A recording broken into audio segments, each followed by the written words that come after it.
இந்த நாளிலே தேவ செய்தியை அப்படியா தேவ மனுஷன் அகஸ்டின் ஜெபகுமார் ஐயா கர்த்தருடைய வார்த்தையை நம் மத்தியில் பகிர்ந்து கொள்வார். நம் கரங்களை தட்டி தேவ மனுஷனே. அல்லேலூயா. ஆண்டவர் இரட்சகருமாய் இயேசு கிறிஸ்துவின் நாமத்தினாலே இந்த காலை வேளையிலே உங்களோடு கூட சேர்ந்து கர்த்தரை ஆராதிக்க முடியாது, கர்த்தருடைய வார்த்தைகளை பகிர்ந்து கொள்ள முடியாத கர்த்தர் கொடுத்த நல்ல பெரிதான கிருபைக்காக கர்த்தரை ஸ்தோத்திரிக்கிறேன். அல்லேலூயா. இந்த நாளிலும் உங்கள் மத்தியில் இப்படிப்பட்ட ஆண்டோட வார்த்தைகளை கொடுக்க முடியாத எனக்கு கொடுத்த தருணத்தை கொடுத்ததான அருமையான பாஸ்டர் அவர்களுக்கும் ஆண்டவராக இயேசு கிறிஸ்துவின் நாமத்தினாலே வாழ்த்தை நன்றி தெரிவித்துக்கொள்கிறேன். அல்லேலூயா. அல்லேலூயா. சந்தோஷமாக இருக்கிறாங்க. அல்லேலூயா. உற்சாகமாக இருக்கிறாங்க. தூக்கம் சோர்வு வர்றவங்க. அல்லேலூயா. ஒரு ஊழியக்கார விதமாக வெளியில் ஊழியங்களுக்கெல்லாம் போயிட்டு வந்து ரொம்ப டயர்டோடு வந்து நின்று விசுவாசிகளை பார்த்து சொன்னாராம், விசுவாசிகளே எனக்கு நீங்கள் ஒரு உதவி செய்யணும் அப்படின்னு சொல்லி. என்னையா சொல்லுங்கள்.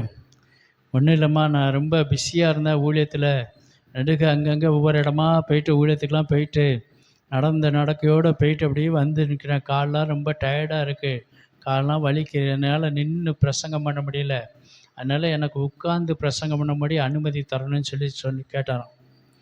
உடனே விசுவாசி சொன்னாங்கன்னா, பாஸ்டர் உங்கள் சூழ்நிலைமையெல்லாம் அறியும், நாங்கள் உங்கள் சூழ்நிலைமை அறிஞ்சு உங்களுக்கு நாங்கள் உதவி செய்யலாம்னு நாங்கள் மனுஷனே இல்லை, நீங்கள் உட்கார்ந்து பேசுங்க, எங்களுக்கு ஒரு உதவி செய்யணும், நாங்களும் வீட்டில் வெளியெல்லாம் வேலை செஞ்சு அழுத்து போய் உடம்புலாம் ரொம்ப டயர்டாக இருக்குது, அழுத்து போய் வந்திருக்கிறோம், எங்களால் உட்கார்ந்து பிரசங்கம் கேட்க முடியல, நாங்கள் படுத்துக்கிட்டு கேட்க முடியும், எங்களுக்கு உதவி செய்யணும்னு சொன்னாங்களாம். அல்லேலூயா. அல்லேலூயா. ஆகவே இந்த நாளில் உற்சாகமாக இருப்போம். ஆண்டோட வார்த்தைக்கு நேராக கடந்து செல்வோம். சங்கீதங்களின் புஸ்தகம் 65ஆம் சங்கீதம் அதோட 2வது வசனத்தை வாசிப்போம்.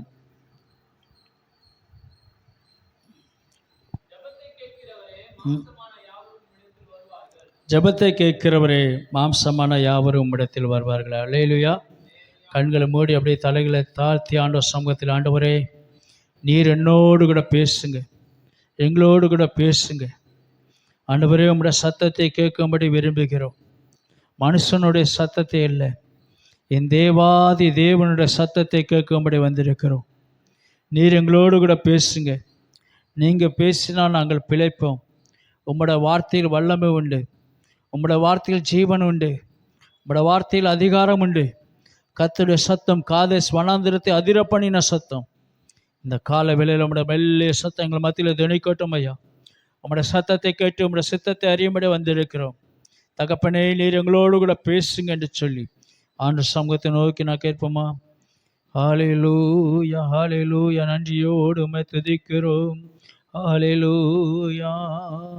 தீரண்ட ஆஸ்தி, உயர்ந்த கல்வி, செல்வாக்குகள் மிக இருப்பினு, தீரண்ட ஆஸ்தி, உயர்ந்த கல்வி, செல்வாக்குகள் மிக இருப்பினு, குருசை நோக்கி பார்க்க எனக்கு, குருசை நோக்கி பார்க்க எனக்கு, உரிய பெருமையாவும் அற்பமே, உரிய பெருமையாவோ அற்பமே, விந்தைக்கு கிறிஸ்து ராஜா உந்தன் சிலுவையின் மேன்மையே,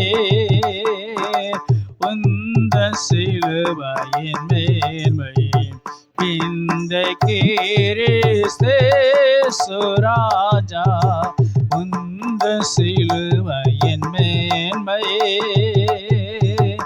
உந்தன் சிலுவையின் மேன்மையே, சுந்தரமிகு இந்த பூவே, சுந்தரமிகு இந்த பூவே, எந்த மேன்மைகள் எனக்கு இருப்பினோ, விந்தைக்கு கிறிஸ்து ராஜா உந்தன் சிலுவையின் மேன்மையே,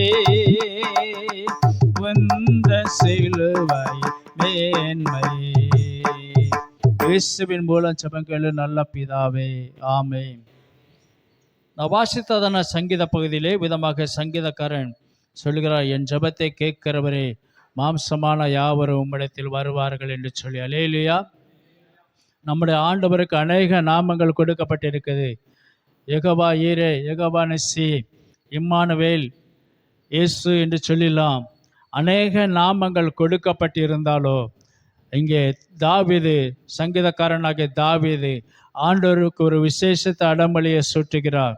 ஜெபத்தை கேட்கிறவரே, மாம்சமான யாவரும் உம்மிடத்தில் வருவார்கள் என்று சொல்லி. அல்லேலூயா. நம்முடைய ஆண்டவர் ஜெபத்தை கேட்கிறவர். நம்முடைய ஆண்டவர் நம்முடைய விண்ணப்பங்களை கேட்கிற தேவன். அல்லேலூயா, அல்லேலூயா. அவருடைய சித்தத்தின்படி நம்ம எதை கேட்கிறோமோ அதை நம்ம பெற்றுக்கொள்வோம். அல்லேலூயா.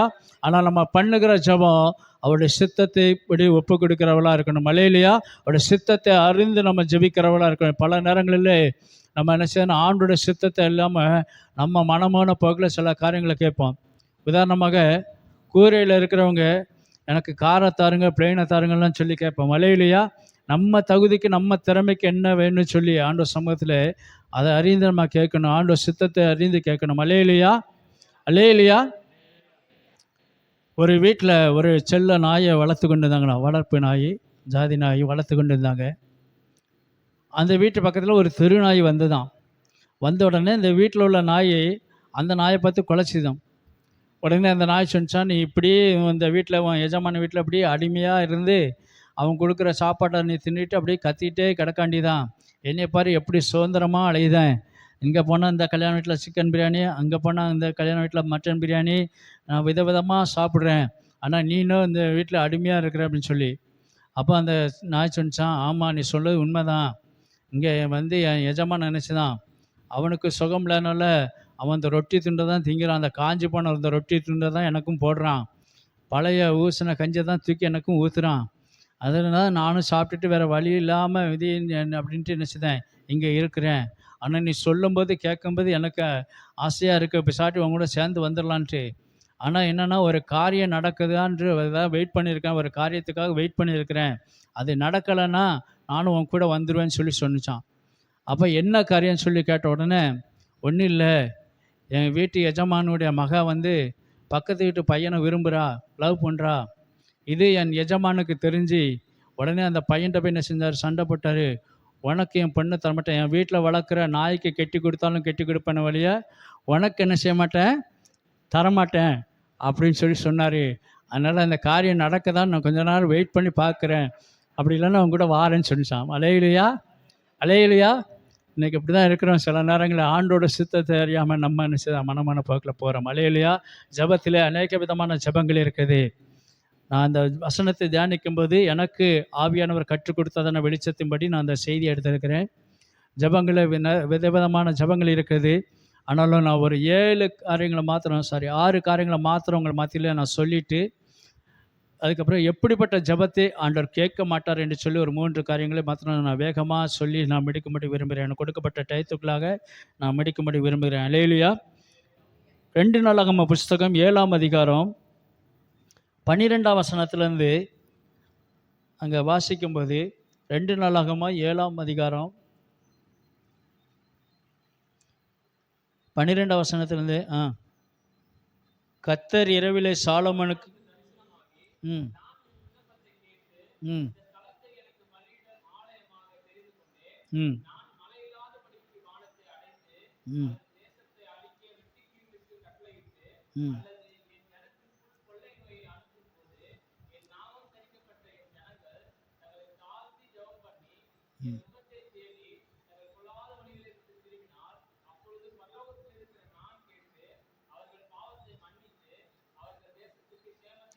போதும். இங்கே பார்க்குறோம், சாலமோன் ராஜா தன்னுடைய நாட்களிலே அவன் கர்த்தருக்கென்று ஒரு மகிமையான ஒரு பிரம்மாண்டமான ஒரு ஆலயத்தை கட்டி அந்த ஆலயத்திலே அநேக காளைகளை கொண்டு பலி செலுத்தி அங்கே ஒரு விண்ணப்பத்தை வைக்கிறான். ஆண்டவரே, இந்த ஆலயமானது நீ தங்குகிற ஒரு ஸ்தலமாக இருக்கணும். இங்கே உம்முடைய பிள்ளைகள் வாஞ்சியோடு ஜெபிக்கும்போது அந்த ஜெபத்தை நீர் கேட்க வேண்டும், அவர்களுடைய விண்ணப்பத்தை நீர் கேட்க வேண்டும், அவருடைய விண்ணப்பத்துக்கு நீர் பதிலளிக்க வேண்டும் என்று சொல்லி சாலமோன் ஆண்டவர் சமூகத்தில் விண்ணப்பம் வைத்தபோது கர்த்தர் அவனுடைய விண்ணப்பத்தை கேட்டு சொன்னார், என் நாமம் தரிக்கப்பட்ட என் ஜனங்கள் தங்களை தாழ்த்துகிறவளாக இருக்க வேண்டும். அல்லேலூயா.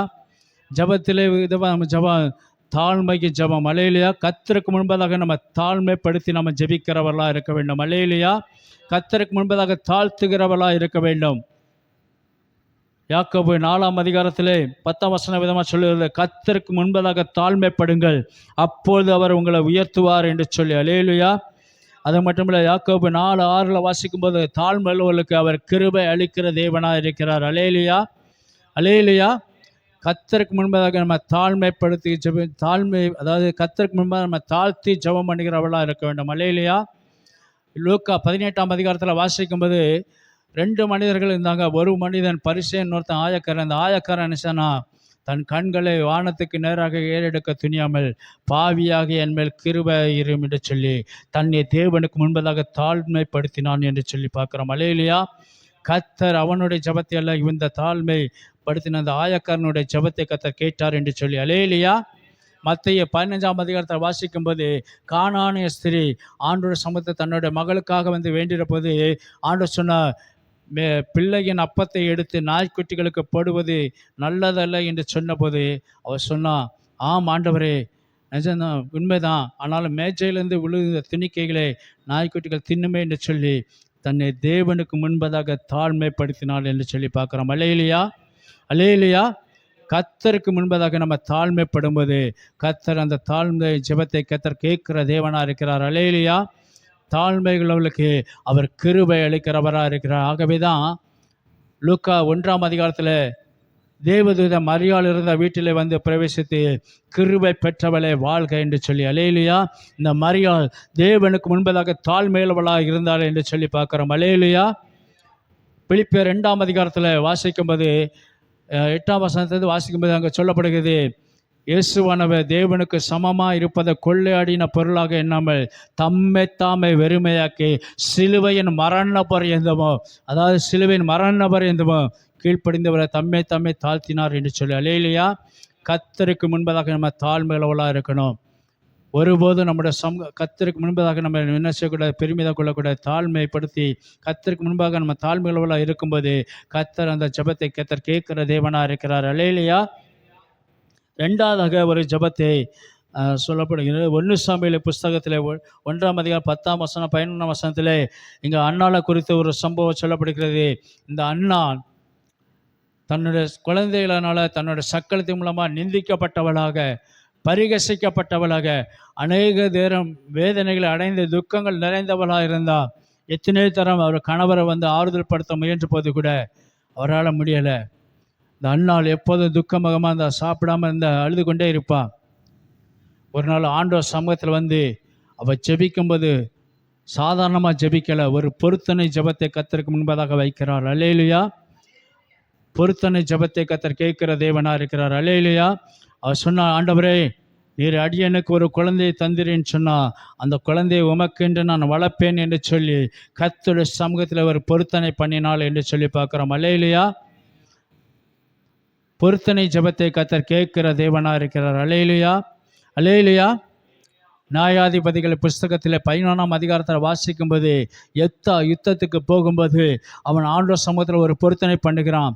ஆண்டவரே, நான் யுத்தத்துக்கு போகிறேன், இந்த அம்மோன் புத்திரரை என் கையில் ஒப்பு கொடுத்தீரேன்னு சொன்னால் நான் அவர்களை ஜெயித்து நான் என் வீட்டுக்கு வரும்போது என் வீட்டுக்கு முன்பதாக எது வருகிறதோ அதை கர்த்தருக்கென்று நான் சர்வாங்க தகன பலியாக ஒப்பு கொடுப்பேன் என்று சொல்லி இந்த எப்தா பொருத்தனை பண்ணினபடினால கர்த்தர் இந்த எப்தாவுடைய பொருத்தனை ஜெபத்தை கர்த்தர் கேட்டார். அல்லேலூயா.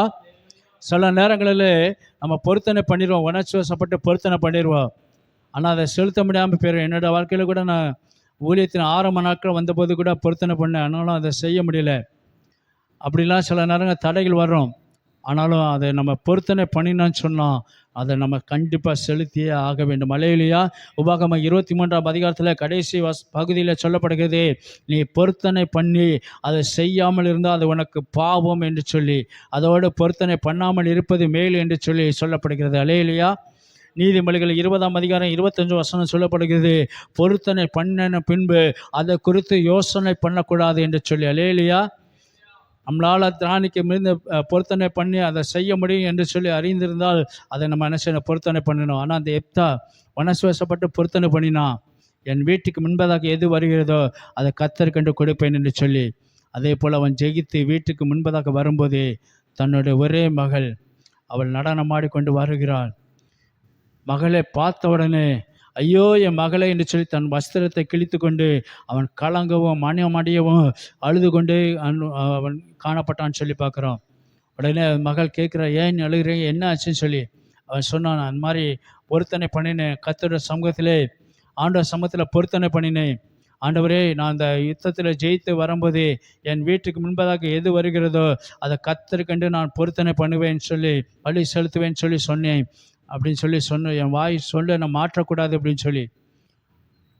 நம்மளாக இருந்தால், நம்ம பிள்ளைங்களாக இருந்தானா நிச்சயமாக கேட்போம், யார்கிட்ட கட்டியா பொருத்தனை பண்ணீர், என்ன பலி கொடுக்க நீர் ஏன்ட்ட கட்டிரா, நீர் பொருத்தனை பண்ணனா அதுக்கு நான் என்ன செய்ய முடியும்னு சொல்லிலாம் நம்ம பிள்ளைங்க பேசுவாங்க. ஆனால் அவர் சொன்னா, சரிப்பா, நீங்கள் உங்கள் வாயை சொல்ல நீங்கள் மாற்ற வேண்டாம், நீங்கள் பண்ணின பொருத்தனைப்படி என்ன செய்யுங்க, கர்த்தருக்கு செலுத்துங்க, எனக்கு 1 மாதம் மட்டும் தவணை கொடுங்கன்னு சொல்லி தன்னோட தோழிமாரோடு கூட அவன் மலையில் போய் துக்கம் கொண்டாடிட்டு வந்து அதை பின்பதாக தன் பழியை செலுத்த முடிய தன் தகப்பன் இடத்துல தன்னை ஒப்பு கொடுத்தாருன்னு சொல்லி பார்க்குறான். மலையிலையா பொருத்தனை ஜெபத்தை கர்த்தர் கேட்குற தேவனாக இருக்கிறா. இந்த அண்ணா பொருத்தனை பண்ணினான். கர்த்தர் அந்த ஜெபத்தை கேட்டு அதே அதிகாரத்தில் 20ஆம் வசனத்தில் பார்க்கும்போது, சில காலங்கள் கழித்து அண்ணாள் கற்பந்தரித்து ஒரு ஆண் குழந்தையை பெற்று எடுத்தான்னு சொல்லி. அல்லேலூயா. அதே போல் அவர் பொருத்தனை பண்ணினபடியே அந்த குழந்தை பால் மறந்த உடனே ஆண்டவர் சமூகத்தில் கொண்டு விட்டாள் என்று சொல்லி பார்க்குறோம். அல்லேலூயா. கர்த்தர் பொருத்தனை ஜெபத்தை கர்த்தர் கேட்கிற தேவனாக இருக்கிறார். அல்லேலூயா.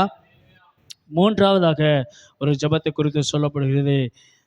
நெகேமியாவின் புஸ்தகம் 1ஆம் அதிகாரம் 6ஆம் வசனத்திலேருந்து வாசிப்போம். நெகேமியாவின் புஸ்தகம் 1ஆம் அதிகாரம் 6ஆம் வசனம். ம் ம்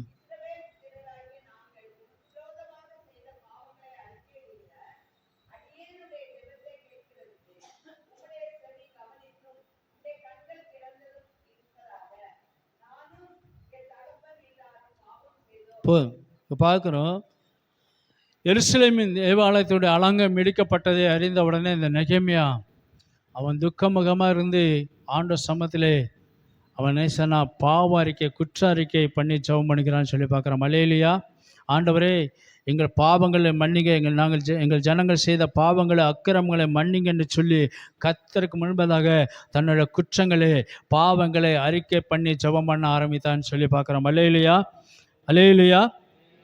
நீதிமொழிகள் 28:13 சொல்லப்படுகிற, தன் பாவங்களை மறக்கிறவன் வாழ்வடைய மாட்டான், அவைகளை அறிக்கை செய்து விட்டு விடுகிறவனோ இரக்கம் பெறுவான் என்று சொல்லி. அல்லேலூயா. அல்லேலூயா. நம்ம பாவம் செய்யலை, நான் யோக்கியன் என்று சொன்னால் நான் கர்த்தரை வஞ்சிக்கிறவளாக இருக்கிறோம். ரோமர் 6ஆம் அதிகாரத்தில் சொல்லப்படுகிறது, எல்லோரும் பாவம் செய்து தேவ மகிமையற்றவளானார்கள் என்று சொல்லி. அல்லேலூயா. ஆகவே ஒரு பழமொழி சொல்லுவாங்க உலகத்தில், ஒரு தவறு பண்ணிட்டான்னா சொன்னால் முழு பூசணிக்காயை சோத்தில் மறைக்கலான்னு சொல்லி. அல்லேலூயா. ஆனால் அந்த பழமொழியோட கதை வேறு. அது எப்படின்னா, ஒரு செல்வந்த தன்னுடைய வீட்டில் உள்ள பூசணிக்காயை காய வைக்காமல், அதை கூட்டு வைப்பதற்கு தன்னுடைய வீட்டில் உள்ள பூசணிக்காயை பறிக்காமல் பக்கத்து ரோட்டில் போகும்போது பக்கத்து வீட்டில் உள்ள ஒரு தெருவில் உள்ள ஒரு வீட்டு பூசணிக்காயை என்ன செய்யறான், திருடிட்டு வந்துட்டாரான். கலாண்டு அதை 4 பேர் பார்த்துட்டு என்ன செய்யணும்னா அவருக்கு பேர் இப்படி சூட்டிட்டாங்க. யார் கேட்டாலும் நீங்கள் அந்த நபரை கூப்பிட்டு நீங்கள் எங்கே இருக்கிறீங்கன்னு சொன்னால், அந்த பூசணிக்காய் திருநாரில் அந்த பூசணிக்காய் கலவண்டாரில் அவர் வீட்டுக்கு பின்னாடி இருக்கிறேன். இன்னொரு நபரை கேட்டால் நீங்கள் எங்கே இருக்கிறீங்க, அந்த பூசணிக்காய் கலவண்டாரில் அவர் வீட்டுக்கு சைடில் இருக்கிறேன் அப்படியே சொல்லுவாங்களாம். இப்படி அவர் முடிஞ்சு அவருடைய சந்ததி முடிஞ்சு 3வது தலைமுறை வந்துட்டான். பேரன் பேத்திகள்லாம் எடுத்து. அப்போ அவங்க போகும்போது யாராவது கேட்டாங்கன்னா, அந்த பூசணிக்காய் திருநாளில் அந்த அவங்களுடைய பேரன் வீட்டு பக்கத்தில் இருக்கிறேன் அப்படின்னு சொல்லி. இந்த பையன் அந்த பேரனுக்கு அவன் கேட்டு ரொம்ப மனசுக்கு சங்கடமாகி போச்சு. என்னடா இப்படி நம்ம பேரை அப்படி சொல்கிறாங்களா, அசிங்கப்படுத்துகிறாங்கன்னு சொல்லிட்டு அவன் என்ன செய்யனா, ஒரு நாள் ஒரு சாமியார்கிட்ட கேட்டானா, சாமியாரே இந்த மாதிரி இப்படி சொல்கிறாங்க, யாரை பார்த்தாலும் எங்கே இருக்கேன்னு சொன்னால் அந்த பூசணிக்காய் திருநாளில் அந்த அவருடைய பேரன் வீட்டு பக்கத்தில் இருக்கேன் சொல்லி இப்படி சொல்கிறாங்க, எனக்கு இந்த ரொம்ப இதை கேட்கும்போது வெட்கமாக இருக்குது, அவமானமாக இருக்குது, என்னால் ரோட்டில் நடக்க முடியல நான் அப்படின்னு சொல்லி, இதுக்கு மாறனா என்ன செய்யணும்னு சொல்லி கேட்டோன்னே, அந்த சாமியார் சொன்னாராம், இதை மாறணும்னா நீ ஒரு நாளைக்கு டெய்லி 50 பேர்த்துக்கு என்ன செய்யணும், அன்னதானம் கொடுக்கணும், சாப்பாடு கொடுக்கணும்னு சொல்லி. அவன் சொன்னானா 50 பேர்த்துக்கு என்ன, நான் 100 பேர்த்துக்கே போடுன்னு சொல்லி 100 பேர்த்துக்கு சாப்பாடு கொடுக்க ஆரம்பிச்சானாம். அதுக்கப்புறம் யாராவது பக்கத்தில் உள்ளவங்கள பார்த்து கேட்டால், நீங்கள் எங்கே இருக்கிறீங்க, அந்த டெய்லி 100 பேர்த்துக்கு சாப்பாடு போடுறாரா, அன்னதானம் போடுறாரா, அவர் வீட்டு பக்கத்தில் இருக்கிறேன்னு சொல்லி, அவர் வீட்டு பின்னாடி இருக்கிறேன் அப்படின்னு சொல்லி, இப்படிலாம் என்ன செய்ய அந்த பேர் மாற இருந்துச்சு. அதான் சொல்லுவாங்க, முழு பூசணிக்காயை சோத்தில் மறைச்ச கதை. இல்லையா? இன்றைக்கி சில நேரங்களில் நம்ம குற்றங்களை என்ன செய்தோம், நம்ம இல்லை நான் செய்யலை, தப்பு பண்ணலை, அப்படி இப்படின்னு சொல்லி நம்ம நியாயப்படுத்தினோன்னா நம்ம கர்த்தருக்கு விரோதமாக பொய் சொல்கிறவளாக இருக்கிறோம். இல்லையா? அநேக நேரங்களில் நம்மளோட வாய்கள்னால பேசுகிறோம், நம்மளோட கண்கள்னால பார்க்குறோம். ஒரு சபையில் ஒரு அம்மா வந்து அபிஷேகத்தில் நல்லா நிரம்பி துள்ளுவாங்களாம், ஒரு பாட்டியம்மா. அவங்கள போல் யாருமே இருக்க முடியாது. அப்படியே அபிஷேகத்தில் அப்படியே என்ன செய்வாங்கன்னா, துள்ளி குதிச்சு அப்படி மேலே என்ன செய்வாங்க, 2 அடி உயரத்துக்கு துள்ளுவாங்களாம். அப்போ பாஸ்டர் பார்த்து, பரவாயில்ல நம்ம அந்த அம்மா நல்லா அபிஷேகம் பெற்றிருக்காங்க, நல்ல வைராக்கமாக இருக்கிறாங்கன்னு சொல்லி அந்த அம்மாவை குறித்து ரொம்ப பெருமையாக நினச்சிட்டு இருந்தார். ஒரு நாள் வீடு விசிட்டிங் போனார். இந்த பாஸ்டர் வீடு விசுவாசிகள்கிட்ட சொல்லாமல் அப்படியே என்ன செய்றாரு, வீடு விசிட்டிங் வராரு. அப்போ நடந்து வரும்போது தூரத்தில் இந்த அம்மாவோட சத்தம் கேட்கு. நம்ம சபையில் அந்த அந்நிய பாஷையில் நிரம்பி ஜெபம் பண்ணாங்களே, அந்த அம்மாவோட சத்தம் மாதிரிலாம் கேட்குன்னு சொல்லிட்டு அப்படியே கேட்டுட்டு வராராம். இந்த அம்மா என்ன செய்தாங்க, தெருவில் தண்ணி பைப்பில் ஒரு குடம் வச்சுருந்தாங்க. அந்த குடம் நிறைஞ்ச உடனே அந்த குடத்தை எடுத்து இன்னொரு குடத்தை வச்சுட்டு வீட்டுக்கு கொண்டு போகிறாங்க தண்ணியை. அதுக்குள்ளே பக்கத்து வீட்டு அக்கா வந்து நினச்சாங்க, அந்த குடத்தை நவுட்டி வச்சுட்டு இவங்க பிடிச்சிட்டாங்க. உடனே இந்த அம்மா என்ன செய்யுது, வந்து ஒரே இங்கிலீஷ் வார்த்தை, அல்லேலூயா, இங்கிலீஷ் வார்த்தை கெட்ட வார்த்தை பேசிகிட்டு இருக்கு. ஊழியக்காரர் நடந்து வராரு. இந்த அம்மா ஊழியக்காரரை பார்க்கல, பேசிக்கிட்டே இருக்கு. அப்படியே ஊழியக்காரர் என்ன செய்ய, தூரத்துலேருந்து வரும்போது கேட்டுக்கிட்டே வராரு. அவர் முதல்ல நினச்சாரு அந்நிய பாஷையில் இந்த அம்மா பேசுன்ட்டு. பக்கத்தில் வரும்போது பார்த்தா இது கெட்ட பாஷை, கெட்ட வார்த்தை பேசிகிட்டு இருக்கு. பக்கத்தில் வரும்போது இந்த அம்மா திடீர்னு பேசிகிட்டு இருந்தது, ஊழியக்காரரை பார்த்த உடனே வாயை நிறுத்திட்டு அல்லேலூயா அப்படின்ச்சான். அல்லேலூயா. இன்றைக்கி இப்படி தான் இருக்கிற விசுவாசிகள் நிலைமை. சில பேர் இப்படி தான் இருக்கிறாங்க. உள்ளே வந்த ஒரு வேஷம், வெளியே போனால் ஒரு வேஷம். அல்லேலூயா. கர்த்தர் பார்க்கிற தேவன். 4 சுவற்றுக்குள்ள நம்ம என்ன செஞ்சாலும் யாருக்கும் தெரியாதுன்னு நினச்சிட்டு இருப்போம். ஆனால் கர்த்தர் உள்ளந்தரியங்களை ஆராய்ந்து அறிகிற தேவன். அல்லேலூயா. ஆகவே நம்முடைய பாவங்களை நம்ம அறிக்கை பண்ணும்போது கர்த்தர் அவங்களை மன்னிக்கிற தேவனாக இருக்கிறார். 1 யோவான் 2 சாமுவேல் புஸ்தகத்தில் வாசிக்கும்போது 12ஆம் அதிகாரம் 12ஆம் வசனத்தில் ஆண்டவர் தாவீதை பார்த்து சொன்னார், நீ ஒளிப்பிடத்தில் அதை செய்தால் நானோ இந்த காரியத்தை இஸ்ரவேல் எல்லாருக்கும் முன்பதாக, சூரியனுக்கு முன்பதாக செய்விப்பேன்னு சொல்லி. இந்த யாக்கோபு அவன் கர்த்தருக்கு விரோதமாக தாவீதை கர்த்தருக்கு விரோதமாக பாவம் செய்தான். பாவம் செய்து அவன் என்ன செய்தான்னா, அங்கே தன்னுடைய பிள்ளை வியாதிப்பட்டு அடித்தபோது அந்த பிள்ளைக்காக ஜெபம் பண்ணுறான், உபவாசம் இருந்து ஜெபம் பண்ணுறான். ஆண்டவர் அந்த ஜெபத்தை கேட்கல. அல்லேலூயா, அல்லேலூயா. காரணம்னா அவன் என்ன செய்தான்னா, அடுத்தவன் மனைவியை அபகரித்து கொண்டு துணிகரமாக அவனை கொலை செய்து அவனோட மனைவியை அபகரித்து கொண்டபடினால, அவன் கர்த்தருக்கு விரோதமாக பாவம் செய்தபடினால கர்த்தர் அவன் ஜெபத்தை கேட்கவில்லை. அல்லேலூயா. 1 யோவான் 1ஆம் அதிகாரம் 8ஆம் வசனம், 9ஆம் வசனம், 10ஆம் வசனம் விதமாக சொல்கிறது, நமக்கு பாவம் இல்லை என்போமானால் நம்மை நாமே வஞ்சிக்கிறவளாக இருப்போம், சத்தியம் நமக்குள்ள இராது. அல்லேலூயா. நம்முடைய பாவங்களை நாம் அறிக்கையிட்டால் பாவங்களை நமக்கு மன்னித்து எல்லா அநியாயத்தையும் நீக்கி அவர் நம்மை சுத்திகரிப்பதற்கு உண்மை நீதிமுள்ளவராக இருக்கிறார். அல்லேலூயா. நாம் பாவம் செய்யவில்லை என்போமானால் நாம் அவரை பொய்யராக்குகிறவர்களாக இருக்கிறோம். அல்லேலூயா. ஆகவே ஒவ்வொரு நாளும் ஆண்டவர் சமூகத்தில் நான் அப்படி தான் ஜெபம் பண்ணுவேன். இரவில் படுக்கை போவதுக்கு முன்பதாக ஆண்டவர் சமூகத்தில் ஜெபம் பண்ணும்போது, ஆண்டவரே இந்த நாளில் ஒருவேளை தெரிஞ்சு தெரியாமல் என்ன வாயினால் ஏதாவது பேசியிருந்தானா, இல்லை கண்கள்னால ஏதாவது பார்த்துருந்தாலோ என்னோடய குற்றங்களை மன்னிங்கன்னு சொல்லி ஆண்டவர் சமூகத்தில் ஒப்பு கொடுத்துட்டு தான் படுக்க போவேன். அல்லேலூயா. ஒவ்வொரு நாளும் இரவில் படுக்கும்போது ஆண்டவர் சமூகத்தில் அவ்விதமாக குற்றங்களை அறிக்கை பண்ணி தான் ஆண்டவர் சமூகத்தில் ஒப்பு கொடுப்பேன். அல்லேலூயா. அதே போல் கர்த்தர் சமூகத்தில் நம்மளோட குற்றங்களை பாவங்களை நாம் அறிக்கை செய்கிறவர்களாக இருக்கணும். 4ஆவதாக ஒரு ஜெபம், அப்போஸ்தலர் நடபடிகள் 12ஆம் அதிகாரம் 5ஆம் வசனம். அப்படியே பேதுரு சிறைச்சாலையில் காக்கப்பட்டிருக்க சபையர் அவனுக்காக தேவனை நோக்கி ஊக்கத்தோடு ஜெபம் பண்ணினார்கள். அல்லேலூயா. அவர்கள் ஒருமனப்பட்டு அந்த இடத்துல வந்து ஊக்கமாக ஜெபம் பண்ணினார்கள். ஊழியக்காரருக்காக என்ன செய்தாங்க, ஊக்கமாக ஜெபம் பண்ணாங்க. ஊக்கமான ஜெபத்துக்கு கர்த்தர் பெருக்கமான ஆசீர்வாதத்தை கர்த்தர் கட்டளையிடுவார். அல்லேலூயா. அல்லேலூயா. பாருங்க, ஊழியக்காரர் பேதுரு சிறைச்சாலையில் அடைக்கப்பட்டிருக்கையில் விசுவாசிகள் சும்மா இருக்கலை. அவங்க ஒரு வீட்டில் கூடி வந்து ஒருமனப்பட்டு ஊக்கமாக ஜெபம் பண்ணாங்க. அல்லேலூயா. இன்றைக்கி நம்ம ஊழியக்காரருக்காக எத்தனை பேர் நம்ம ஜெபிக்கிறோம்? அல்லேலூயா. ஏன்னா ஊழியக்காரருக்காக நம்ம கண்டிப்பாக ஜெபிக்கணும். ஏன்னா அவங்க நமக்காக, நம்முடைய ஆத்மாக்காக இரவும் பகலும் உத்தரவாதம் பண்ணிக்கிறவங்கள ஆண்டவர் சமூகத்தில் இருக்கிறாங்க. எபிரேயர் 13:17 வாசிக்கும்போது, உங்களை நடத்துகிறவர்கள் உங்கள் ஆத்மாக்களுக்காக உத்தரவாதம் பண்ணிக்கிறவர்களா விழித்திருக்கிறான். அப்படினால அவங்க துக்கத்தோடு அல்ல, சந்தோஷத்தோடு அதை செய்யும்படிக்கு அவங்களுக்கு கீழ்ப்படிந்து அடங்க. அப்படின்னா நம்ம ஊழியக்காரருக்காக நம்ம ஜெபிக்கிறவர்களாக இருக்க வேண்டும். அல்லேலூயா. இந்த சபையார் ஒருமனப்பட்டு ஊக்கமாக ஜெபம் பண்ணாங்க. அந்த ஜெபத்தை கர்த்தர் கேட்டார். அல்லேலூயா. அப்போஸ்தலர் 4:31 வாசிக்கும்போது, அவர்கள் ஜெபம் பண்ணினபோது அவர்கள் கூடியிருந்த இடம் அசைந்தது. அவர்கள் என்ன செய்தாங்க? ஒருமனப்பட்டு வந்து அவங்க ஜெபம் பண்ணபோது அந்த இடம் அசைந்தது. அல்லேலூயா. இன்றைக்கி நம்ம ஒருமனம் நமக்குள்ளே வேணும். ரெண்டாவது, ஊக்கமாய் நம் கர்த்தருடைய சமூகத்தில் நாம் ஜெபிக்கிறவளாக இருக்க வேண்டும். அப்போஸ்தலர் 16:25 வாசிக்கும்போது, பேதுரு சீலாவும் சிறைச்சாலையில் கட்டப்பட்டிருக்கும்போது அவர்கள் ஒருமனப்பட்டு கர்த்தருடைய சமூகத்தை துதித்து பாடினார்கள் சொல்லி பார்க்குறோம். அல்லேலூயா. அல்லேலூயா. ஆகவே ஒருமனம் எங்கே இருக்கிறதோ அங்கே கர்த்தர் கிரியை செய்கிற தேவனாக இருக்கிறார். அல்லேலூயா. அவர்கள் ஒருமனப்பட்டு ஊக்கமாக ஜெபம் பண்ணாங்க. கர்த்தர் அந்த ஜெபத்தை கர்த்தர் கேட்டார். அல்லேலூயா. ஐந்தாவதாக ஜெபம், யாக்கோபு 5:17 எலியா என்பவன் நம்மை போல பாடுள்ள மனுஷனாக இருந்தோ மழை பெய்யாதபடிக்கு என்ன செய்தான்? கருத்தாக ஜெபம் பண்ணினான். அல்லேலூயா. சின்ன ஜெபமாக இருந்தாலும் அது கருத்துள்ள ஜெபமாக இருக்கணும். அல்லேலூயா. எனக்கு சில நேரங்களில் ஏதாவது ஒரு காரியத்தை சொல்லி, உதாரணமாக ஒரு தேசத்துக்காக விற்கிறத்தை பிடியிலேருந்து தேசம் காக்கப்படணும்னு சொல்லி அதுக்காண்டி ஜெபம் பண்ண சொன்னால், நம்ம ஆட்கள் நினச்சாங்கன்னா உலக நாடு ஃபுல்லாக சுற்றிட்டு வந்துடுவாங்க. ஆப்பிரிக்கா, அமெரிக்கா, எல்லாம் உலக நாடு ஃபுல்லாக சுற்றி வந்து என்ன ஜெபம் பண்ண கொடுத்தாங்க, எதுக்காக நம்ம ஜெபம் பண்ணணும்னு சொல்லி தெரியாமல் நினச்சிட்டாங்கன்னா எங்களமோ போய் சுற்றிட்டு வந்துடுவாங்க. அல்லேலூயா.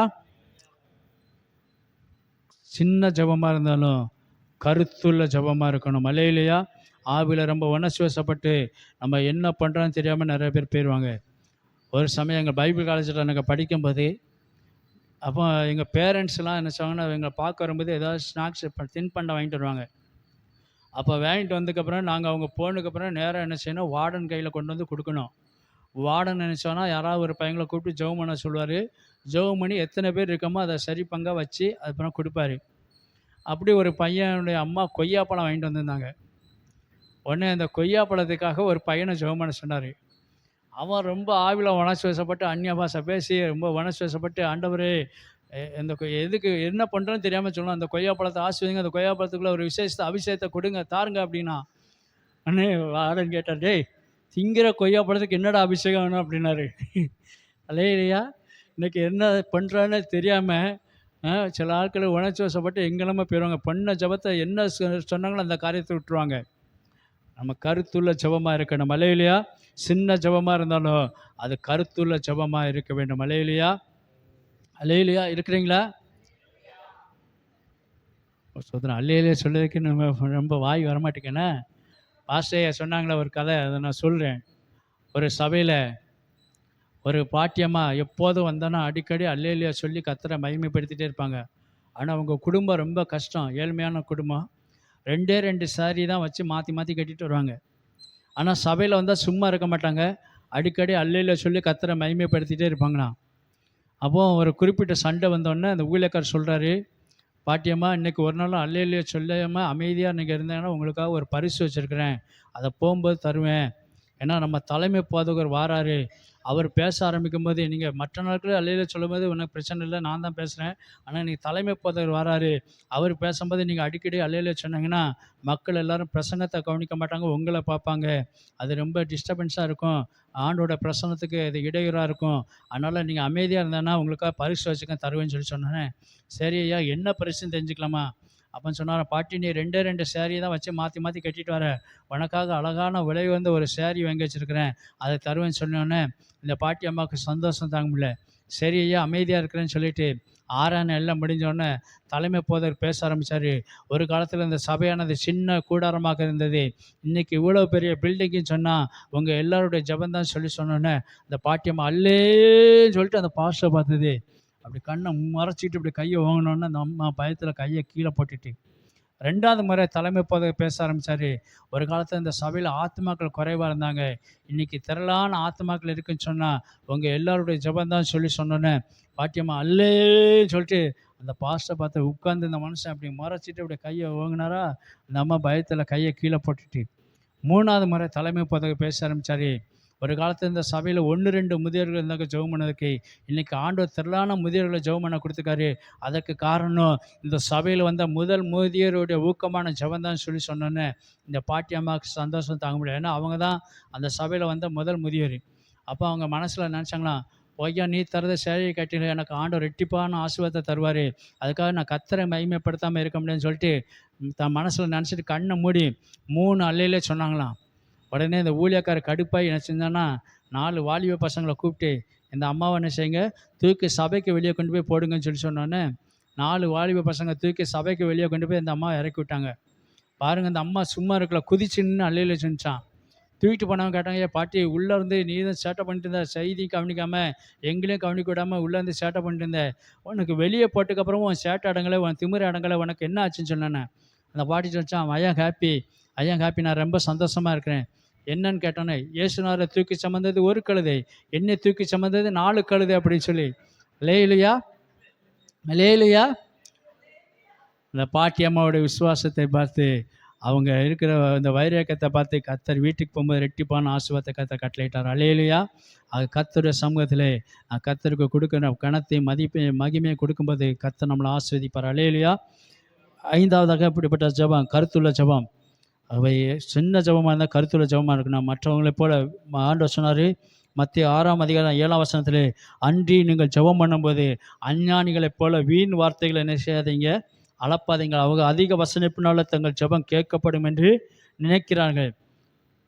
இன்றைக்கி அப்படி தான் நம்ம அதிக வசனிப்பினால் அஞ்ஞானிகளை போல் வீணான வார்த்தைகள் அளப்பது. நம்ம சொன்ன காரியத்தை விட்டுருவோம், சொல்லாத காரியத்துக்காக எல்லாம் ஜெபம் பண்ணுறோம். அல்லேலூயா. ஆகவே அப்படி இருக்கக்கூடாது. நம்மளோட வாழ்க்கையில் நம்ம மாற்றிக்கிடணும். என்ன காரியத்துக்காக சொல்கிறாங்களோ அதுக்கு சின்ன ஜெபமாக இருந்தாலும் கருத்துள்ள ஜெபமாக இருக்கணும். 6வதாக அதே யாக்கோபில் சொல்லப்படுகிறது, விசுவாசமுள்ள ஜெபம் பிணியாளிகளை ரட்சிக்கும் என்று சொல்லி. அல்லேலூயா. ஆகவே நம்ம ஜெபம் பண்ணும்போது, நம்ம விசுவாசம் உள்ளவர்களாக நம்ம ஜெபம் பண்ணும்போது அதை நம்ம பெற்றுக்கொள்கிறவர்களாக இருக்கிறோம். அல்லேலூயா. ஆண்டவர் சொன்னார், கடுகளவு விசுவாசம் இருந்தாலோ இந்த மலையை பார்த்து பெயர்ந்து சமுத்திரத்தில் தள்ளுண்டு போக என்று சொன்னால் அது அப்படியே ஆகும். அல்லேலூயா. விசுவாசமானது நம்பப்படுகிற உறுதியும் காணப்படாதவர்களை நிச்சயமாக இருக்குது. அல்லேலூயா. விசுவாசமுள்ள ஜெபம் பிணியாளிகளை ரட்சிக்கிறதா இருக்கிறது. அல்லேலூயா.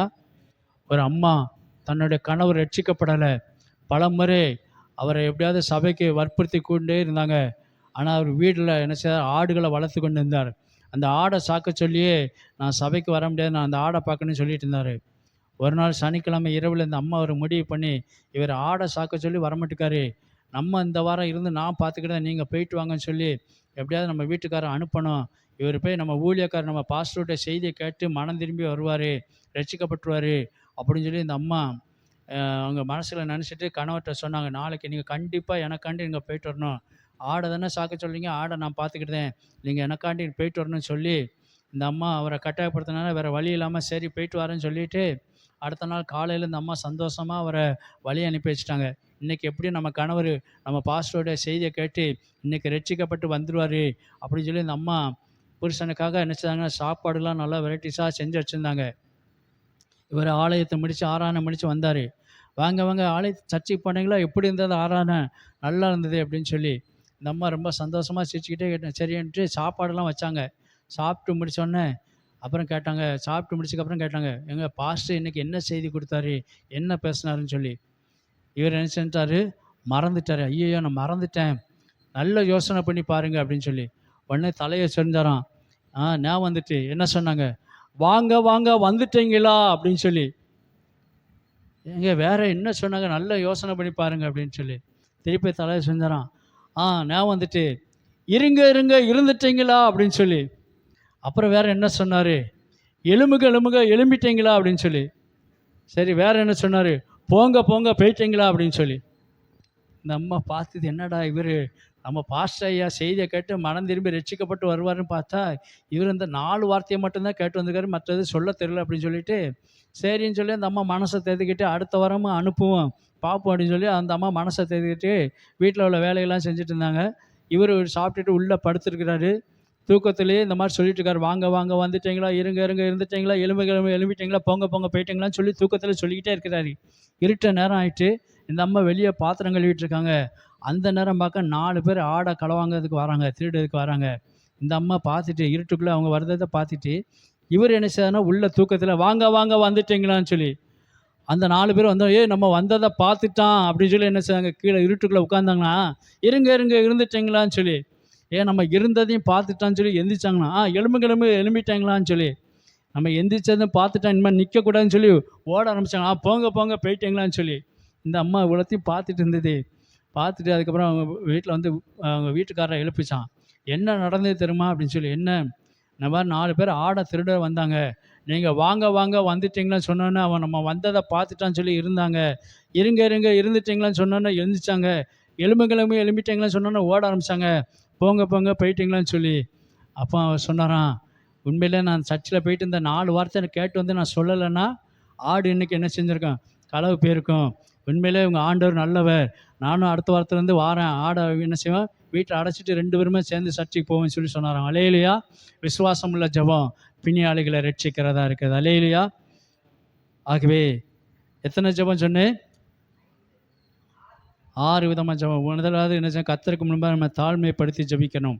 2வது பொருத்தனை ஜெபம். 3வது பாவரிக்க ஜெபம். 4வது ஊக்கமான ஜெபம். 5வது கருத்துள்ள ஜெபம். 6வது விசுவாசம் உள்ள ஜெபம். இப்போ ஜெபத்தை கேட்க மாட்டார், ஏன் கேட்க மாட்டார்னு சொல்லி 3 காரியங்களை மாத்திரம் உங்கள் மத்தியிலே சொல்லி நான் முடிக்கும்படி விரும்புகிறேன். வேகமாக நான் சொல்லி முடிக்கிறேன். சங்கீதங்களின் புஸ்தகம் 66ஆம் சங்கீதம் 18ஆம் வசனத்திலே விதமாக சொல்கிறது, என் இருதயத்தில் அக்கிரம சிந்தை கொண்டிருந்தானா ஆண்டவர் எனக்கு என்ன செய்ய மாட்டார், செவி கொடுக்க மாட்டார். அல்லேலூயா. இந்த இருதயத்தில் அக்கிரம சிந்தை வச்சுக்கிட்டு நம்ம கர்த்தருடைய சமூகத்தில் என்ன தான் ஜெபம் பண்ணாலும் அந்த ஜெபத்தை கேட்க மாட்டான். அதான் சொன்னேன், தாவீது அவன் தப்பு பண்ணினான், ஆனால் அவன் இருதயத்தில் அக்கிரம சிந்தை இருந்ததுனால கர்த்தர் அவன் ஜெபத்தை கேட்கல. அல்லேலூயா. அதுக்கு தான் எரேமியா 17ஆம் அதிகாரம் 9ஆம் வசனம் ஆண்டவர் சொல்றாரு, எல்லாவற்றை பார்க்கல இந்த இருதயமானது திருக்குள்ளதும் மகா கேடு உள்ளதுமாக இருக்கிறதுன்னு சொல்லி. அல்லேலூயா. நம்முடைய இருதயம் எப்படிப்பட்டதாக இருக்குது, இந்த இருதயத்தில் சில பாவங்கள் துர்க்கிரியைகள் இப்படி இருக்குன்னு சொன்னால், அக்கிரம சிந்தை இருக்குன்னு சொன்னால் கர்த்தர் அந்த ஜெபத்தை கர்த்தர் கேட்க மாட்டார். அல்லேலூயா. ஆகவே தான் ஆதியாகமம் 6ஆம் அதிகாரத்தில் 5ஆம் வசனம் 6ஆம் வசனத்தை வாசிக்கும்போது எங்கே சொல்லப்படுகிறது, மனுஷனுடைய அக்கிரமம் பூமியில் பெருகினது என்றும் அவன் இருதயத்தின் நினைவுகளின் தோற்றமெல்லாம் நித்தமும் பொல்லாது என்று கர்த்தர் கண்டு தாம் பூமியிலே மனுஷனை உண்டாக்குனதுக்காக கர்த்தர் மனஸ்தாபப்பட்டார். அது அவர் இருதயத்துக்கு விசனமாக இருந்தது. அல்லேலூயா. அல்லேலூயா.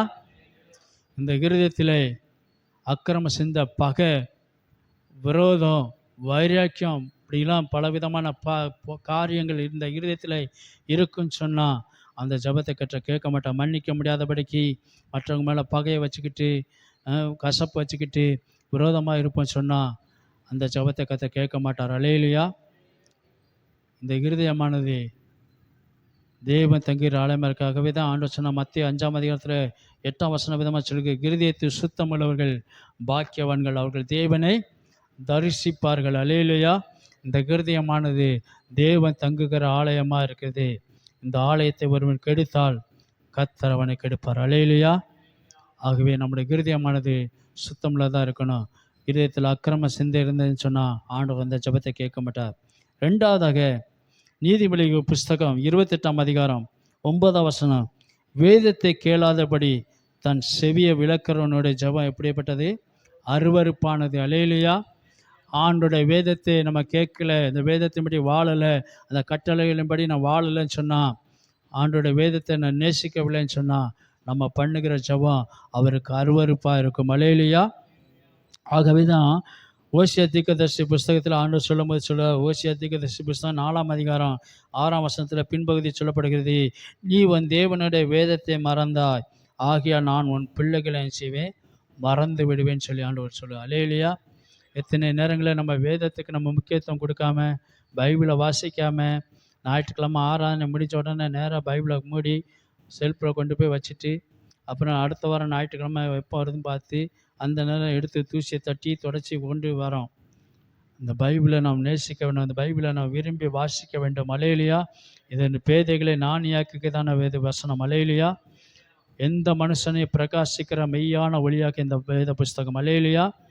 ஆகவே இதை நம்ம தேடி வாசிக்கும்போது, இதில் சொல்லப்பட்ட காரியங்களை கடைபிடிக்கும்போது, அவைகளபடி நாம் வாழும்போது கர்த்தர் நம்முடைய ஜெபத்தை கேட்கிறவராக இருக்கிறார். அல்லேலூயா.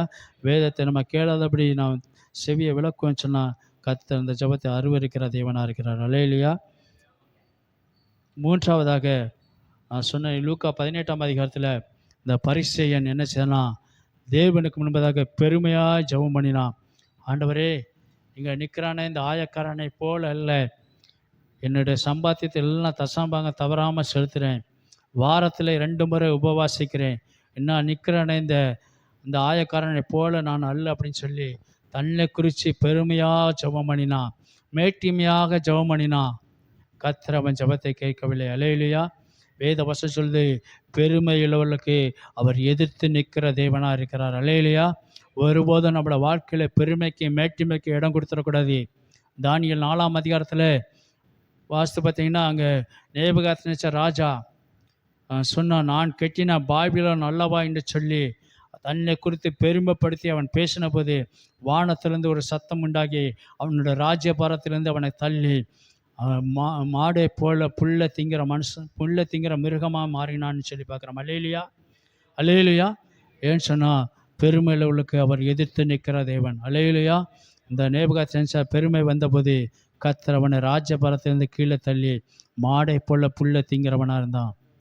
சில காலங்கள் கழித்து தன்னுடைய தவறை உணர்ந்தபோது அவன் கர்த்தருடைய சமூகத்திலே தன்னோட குற்றங்களை ஆண்டு சமூகத்தில் அறிக்கை பண்ணி அவன் ஜெபம் பண்ணும்போது கர்த்தர் அந்த ஜெபத்தை கேட்டு மீண்டும் அந்த ராஜ்யபாரத்தில் கொண்டு வந்து நிறுத்தினான்னு சொல்லி பார்க்குறோம். அல்லேலூயா. ஆகவே பெருமை மேட்டிமைக்கு நம்ம இடம் கொடுத்துடக்கூடாது. ஆண்டோடைய வேதத்தை நாம் நேசிக்கிறவளாக இருக்கணும். இந்த இருதயத்தில் சுத்தமுள்ளதாக இருக்க வேண்டும். அல்லேலூயா. அப்படி இருப்போம்னு சொன்னால் கர்த்தர் நம்முடைய ஜெபத்தை கர்த்தர் கேட்கிற தேவனாக இருக்கிறார். அல்லேலூயா. ஆகவே தான் சங்கீதக்காரன் சொன்னால், ஜெபத்தை கேட்கிறவரே மாம்சமான யாவரும் உம்மிடத்தில் வருவார்கள். அல்லேலூயா. ஆகவே 6 விதமான ஜெபத்தை சொன்னேன். இப்படிப்பட்ட ஜெபத்தை கேட்க மாட்டான்னு சொல்லி 3 காரியங்களை சொன்னேன். இதில் எதிலாவது தவறு இருந்தான்னு சொன்னால் இந்த நாளில் நம்ம சீர்படுத்திக் கொள்வோம். கர்த்தர் நம்மளை ஆசீர்வதிப்பாராக. ஆமென்.